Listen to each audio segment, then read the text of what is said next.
Good morning, everyone. Good morning, everyone. It's Lee Henson, President and Founder of Agiledad, and it's time for today's episode of the Daily Stand-Up. Without any further ado, let's get started.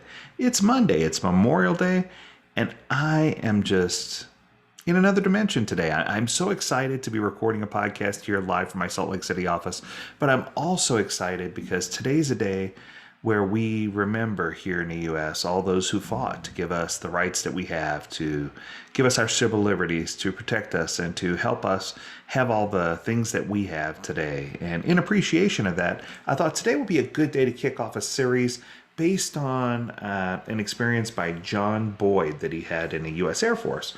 And we're going to tie that into Agile and tie it all together for you. And I hope you enjoy it. So today I wanted to talk to you about a gentleman named John Boyd. Informed by his experience in the U.S. Air Force, he developed the Ooda Loop, OODA.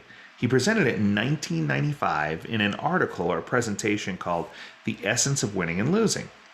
The OODA Loop itself values agility over raw power and has been applied in business contexts as a way to gather competitive advantage.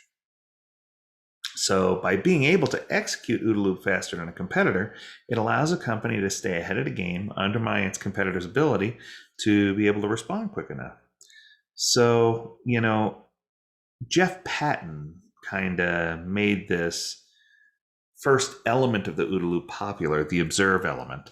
And Jeff was just an amazing coach, an amazing guy. And I remember a conversation that Jeff Patton had with a group where he was, describing story mapping and going through and kind of mapping everything out. And I remember it was at an Agile conference. And I also remember Jeff Sutherland was there. And Jeff Sutherland was also a fighter pilot.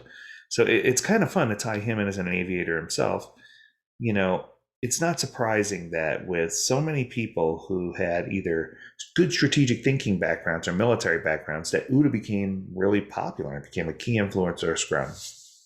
So if you've never heard of this before, I thought I'd probably better tell you all four of the OODA concepts. So the first one, the one we're going to cover today, is observe. That's about understanding your environment, getting to figure things out. We're going to go into more detail about that one. The second is orient. Aligning on what's important and figuring out where you need to be.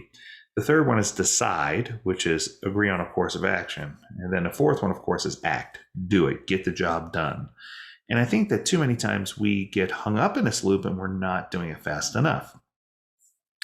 In complex changing environments, enabling these four elements to occur quickly and effectively, that allows teams to leverage a broad range of skills and increase the likelihood of successful delivery. And it doesn't matter whether you're delivering a product, a service, whether it's on a war field or in a boardroom, these elements are going to help you gain successful delivery.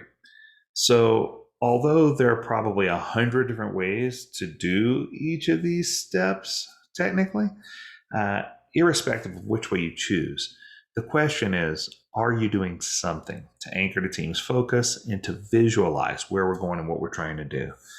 This is where it enables complex interactions to emerge, which otherwise may not occur. So it's going to help you have good alignment and help you have a good opportunity to really get your head around what's really happening.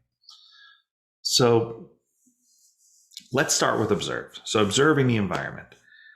Of course, I mentioned Jeff Patton earlier. He definitely has my heart. He's one of my favorite people on the planet. And his story mapping approach is obviously the best way to observe. So if you've never done this before, this is where you're actually literally laying out a position based on a key persona or targeted persona. And you're copying down the steps to get from A to B to C to D.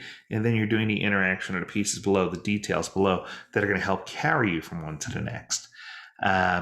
So this technique has become the standard, in my opinion, for visualizing product backlogs. This is how you help teams understand how a customer interacts with a product, a service, or a system. So if you can identify those target personas and you can lay it out this way, your odds of being successful are going to be a whole lot greater. So the reason why story mapping, I guess, is so awesome is that it encourages storytelling as a technique to flush out any gaps that you might have in your environment or system. And it's a two-dimensional backlog enabling better visualization of priorities and dependencies and all that good stuff. It's also a great way to observe the environment and what a team will need to deliver and create value. So it's a good way for you to get your head around everything that's going on. Now, I tend to think of this more in a tactical method by making sure we identify key personas, and that alone is hard, to make sure that we don't have too many personas or too few personas, and to understand what a persona really is and how it really impacts or what it should be doing. And I think that too often when we get into conversations about personas, oftentimes we end up down a rabbit hole of, are we stereotyping, or are we being abusive with the way that we're identifying personas? And to be perfectly honest, in every organization I've ever worked with in a coaching capacity, I've seen personas as an opportunity to really hone in and identify so that we could eliminate a lot of the documentation that's necessary, and so that we could identify the 20% that people will actually use. Because the truth is, if you have a product owner sitting in a silo who's creating all this and saying, this is what the consumer needs, only about 20% of what they create is something that actual consumer is going to really use. So I think it's important for us to identify and recognize that by using personas, we're going to limit documentation. It's going to help us limit work in progress. But the key here is that it's going to increase our ability to get a quick feedback loop so that we can identify that 80-20 rule and identify the 20% that people are actually using. Leveraging the chaos report by the Standup group and figuring out what that 20% of the features is, so that we can have better acceptance criteria, cleaner backlog items, and a better understanding of how people flow through the entire product or service that we've created. So I wanted to keep Monday lightweight, but I want you to keep in mind that a lot of people fought hard for us to have all of these things that we have today. And more importantly, a lot of people gave everything for us to be able to have the freedoms that we have, and to be able to have Agile for that matter. And I just can't express enough my appreciation to all those people in the Agile community who helped me personally and helped Agiledad become one of the premier spaces, the premier workshops that exist today in the Agile community. So thank you to all of you for your support. Thank you for keeping me in your forefront of your mind. And thank you, as always, to all those who served us and to all those who gave all so that we could have all. And as always, we encourage you to stay healthy, stay well, and stay agile, my friends. Until next time, do take care.